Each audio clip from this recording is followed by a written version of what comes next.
Hello, I'm Hayley Peckham and welcome to Borderline Personality Disorder Awareness Week.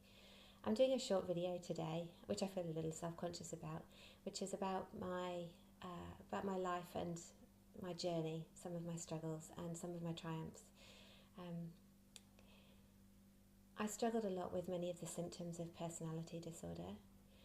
I then had psychotherapy for a long time, and I now feel much more in control of my life and happier within it and much more emotionally stable within it. My relationships are better, my work life is better, and I feel more confident. The sense that I've made of my journey into personality disorder as well as my journey out of it is by looking at a concept called neuroplasticity, which I'll also talk a little bit about. But neuroplasticity is effectively how plastic our brains are and how our brains are shaped by experiences. And I talk about neuroplasticity as often being both cause and cure. So in a sense, my early experiences were what gave me the difficulties that I had to contend with when I had the symptoms of personality disorder. So I grew up in a home where there was a lot of emotional abuse. I don't think that this was intentional by my parents. I think a lot of it was a lack of awareness and both of them being caught up in their own issues and distress.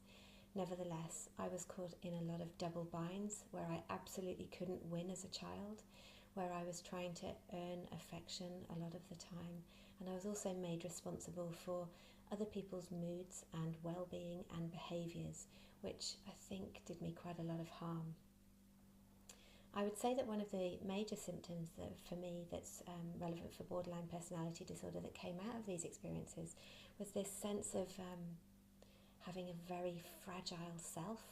I genuinely didn't know where I stopped and someone else began. I felt very responsible for other people's feelings, other people's moods and other people's behaviours, as though I was in control of them and I had to do something to change that. I didn't have a sense of my own self about what I wanted or how I felt, and just felt very tossed around perhaps in my life. Another major symptom that I think that came out of that, my early experiences, was I was very emotionally dysregulated. So I've heard people describe personality disorder as being like having no skin, and that is what it's been like for me a lot of the time. Is when there are struggles in relationships or difficulties in relationships, or when I do something wrong, I am overwhelmed, often with shame and often with self-hate and often also with fear and a driving insecurity that I am not worthy, I am not enough, very shame prone in that sense, and that feels like it relates very much to my childhood experiences where I didn't feel worthy of affection or love or regard or time or attention. So another symptom that's also relevant for personality disorder and is related to my emotional dysregulation is that I use self-harm as a way of regulating myself.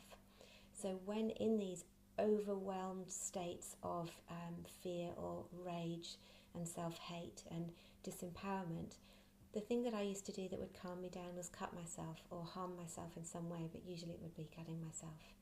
And this is a very distressing symptom for people that do it and for anyone around them who cares about them. It's a very, very distressing thing to witness. I will say that it was testament to how bad I was feeling inside myself that I needed to self-harm in order to calm myself down. It's a very extreme way of regulating.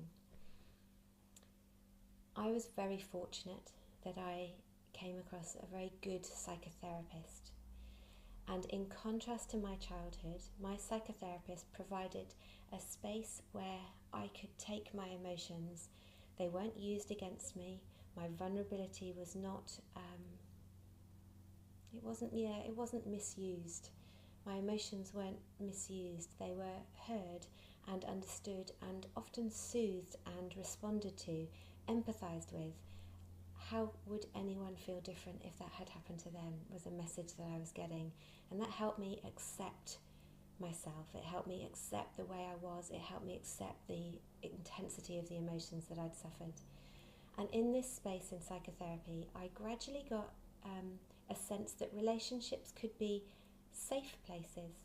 They could be places where I could bring my real, authentic, fragile, turbulent, emotional self, and that was okay. And the more acceptance I got within that relationship of psychotherapy, the more acceptance I had for myself. And the more acceptance I had for myself, the more I could take that out into the real world and build friendships and build relationships with partners, with some or other degree of success. But I could be more real in them. I could bring my full self and my emotional experience to them. But because I'd had this good experience in psychotherapy and was more accepting of myself, I was more able to soothe myself and provide some space for someone else as well as myself. I could negotiate from a stronger sense of who I was.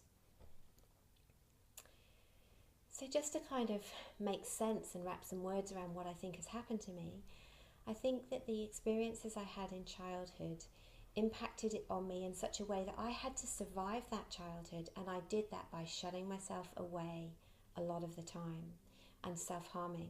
So I sort of took my own regulation as my own responsibility, and I didn't involve anyone in that. I was very isolated and in a lot of pain.